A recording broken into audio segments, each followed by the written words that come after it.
नमस्कार, स्वागत आहे तुमचं सुषमाज किचनमध्ये। आज आपण नवरात्र स्पेशल उपवासाचा हिरव्या मिरचीचा ठेचा बनवणार आहोत। अगदी साधी सोपी आणि झटपट तयार होणारी रेसिपी आहे। अगदी छान मोकळा हा ठेचा तयार होतो। हा तयार केलेला ठेचा तुम्ही फ्रीजमध्ये ठेवून 5 ते 6 दिवस पण स्टोर करू शकता। हा ठेचा तुम्ही उपवासाच्या भगरीच्या भाकरीसोबत, पराठ्यासोबत पण खाऊ शकता। रेसिपीला लाईक करा, चॅनलला सबस्क्राईब करा। आता आपण हिरव्या मिरचीचा ठेचा बनवायला सुरुवात करूया। उपवासाचा ठेचा बनवतोय त्यासाठी इथे मी एक कढई गरम करायला ठेवलेली आहे आणि यामध्ये एक छोट्या पळीभर तेल टाकून घेतले। तेल हे शेंगदाण्याचं तेल वापरायचं, उपवासाला करतोय त्यामुळे।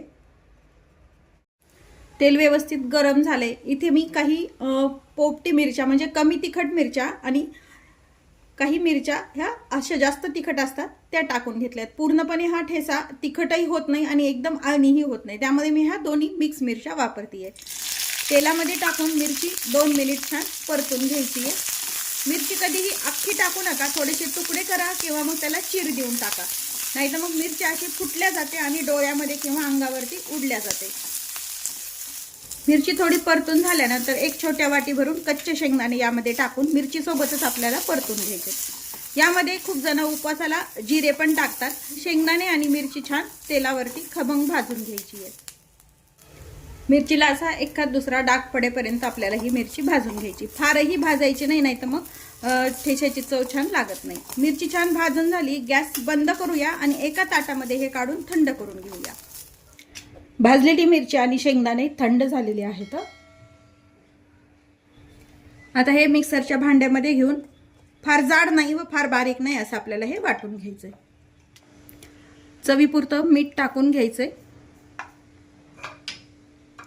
आणि साधारण छोटं लिंबू आहे हे त्याचं रस टाकून घ्यायचा। लिंबू टाकणं ऑप्शनल आहे, नाही टाकलं तरी चालतं, पण ठेच्याची टेस्ट छान लागते। बी काढून लिंबू पिळून घ्यायचं यामध्ये आपल्याला। यामध्ये एक बी पडले माझ्या हाताने, ते मी काढून घेते आणि हे मिक्सरवरती जाडसर असं काढून घेऊया। या पद्धतीनेच आपल्याला हे ओबडधोबड असं काढून घ्यायचे, फार बारीक नाही काढायचं, असं जाडसरच काढून घ्यायचे। तयार केलेला ठेचा आपल्याला थोड्याशा तेलावरती परतून घ्यायचा आहे। या वेळेला तुम्हाला जिरे चालत असतील तर जिरे टाकले तरी चालतं। असा परतला नाही तरी चालतो, पण या पद्धतीने जर तुम्ही केला तर हा ठेचा छान 5 ते 6 दिवस फ्रीजमध्ये व्यवस्थित टिकतो। तेल व्यवस्थित गरम करून घ्यायचंय। तेल गरम झाले, हा काढून घेतलेला ठेचा यामध्ये टाकून घ्यायचा आहे आणि छान आपल्याला तेलावरती हा परतून घ्यायचा आहे।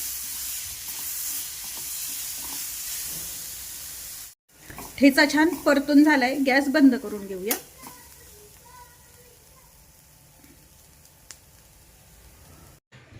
उपवासाचा असा मोकळा छान खमंग असा ठेचा तयार आहे।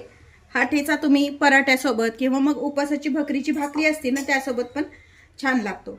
यावरती तुम्ही दही टाकून पण खाऊ शकता, पण हे या पद्धतीने पण अगदी छान लागतो। आपण डबल हे छान फ्राय केल्यामुळे हे असा मोकळा तयार होतो आणि छान टिकतो पण। या पद्धतीने उपवासाचा ठेचा नक्की करून पहा। तसेच रेसिपीला लाईक करा, चॅनलला सबस्क्राईब करा आणि बेल नोटिफिकेशन पण ऑलवर प्रेस करा। अशाच नवीन रेसिपी सोबत पुन्हा भेटूया, तोपर्यंत बाय बाय। व्हिडिओ पाहिल्याबद्दल खूप धन्यवाद।